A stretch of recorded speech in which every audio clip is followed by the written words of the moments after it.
তৃতীয় দিনেও ঠিক থেকে ভিড় জনকল্যাণ শিবিরে। সকাল থেকেই শিবিরে শিবিরে লম্বা লাইন, উপচে পড়ছে মানুষের ভিড়। সাধারণ মানুষকে সরকারি পরিষেবা পৌঁছে দিতে একদিন বাড়ানো হলো জনকল্যাণ শিবিরের মেয়াদ। আগে 3 দিন হওয়ার কথা থাকলেও বুধবার মুখ্যমন্ত্রী জানিয়েছেন বৃহস্পতিবারেও চলবে শিবির। এত মানুষের তাদের আশা প্রত্যাশা, দীর্ঘ লাইন, আমরা আগামীকাল 18 তারিখ পর্যন্ত গোটা রাজ্যে এই শিবির চালাবো, এই নির্দেশিকা দিয়েছি।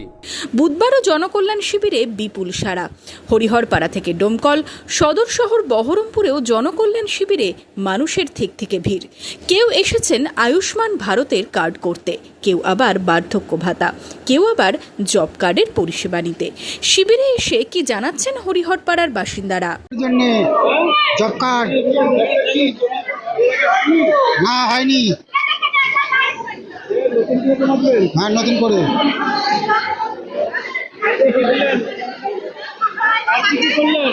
আর কিছু করিনি, আমরা বাথরুমের জমা করতে এসেছি। হ্যাঁ জমা দেওয়া হলো, জব কার্ড জমা দেওয়া হলো, সবই হলো। এবার বাড়ি যাব, জব কার্ডের কাজ হবে তাই তো বলছি। কাজ দিলে তো করবো, না দিলে কি করে করবো? দিলে করবো। আমি এসছি আয়ুষ্মান ভারত। কার্ড নেই আপনার? হ্যাঁ স্বাস্থ্যসাথী কার্ড নেই? এই তো আছে। তাহলে কি বললো? কিছু বলেন, আমি দেখাতে পারিনি ভিড়ের জন্য।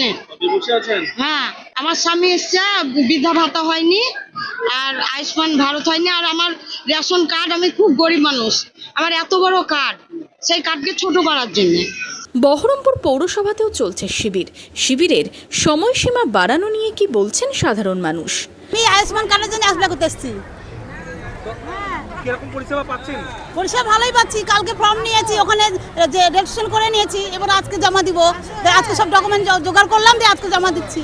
না, বিষয়টা খুবই ভালো, কারণ এত লোক একদিনে নাও করতে পারে, 2-3 দিনে হয়তো সময় নাও হতে পারে। যারা করতে পারেনি তাদের জন্য সুযোগ দেওয়া হচ্ছে, এটা ভালো। আয়ুষ্মান ভারতের জন্য অ্যাপ্লাই করেছি। আমার ভালোই লাগছে, বাড়িয়েছে, সবাই সুবিধা পাবে অনেকটা। নাহলে খুব ভিড় হয়ে গিয়ে অসুবিধাই হচ্ছিল সবার। সাধারণ মানুষের অনেক সুবিধা হবে, এত ভিড় গরমের মধ্যে কষ্ট পেতাম না, সহজেই তাপ সময় কম সময়ের মধ্যে করে নেবে।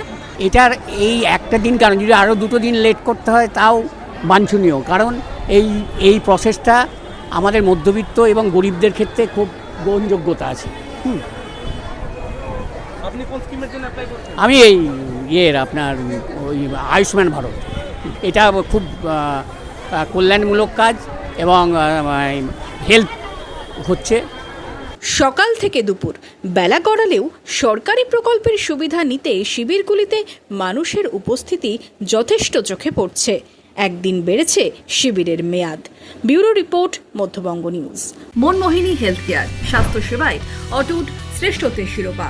জেলায় প্রথম robotic knee replacement, cardiology with cath lab, neurosurgery, specialized trauma unit থেকে স্পাইন ট্রেন, একগুচ্ছ পরিষেবায় নিয়োজিত। Manmohini health care, quality care with personal touch, Baharampur শিল্প তালুক।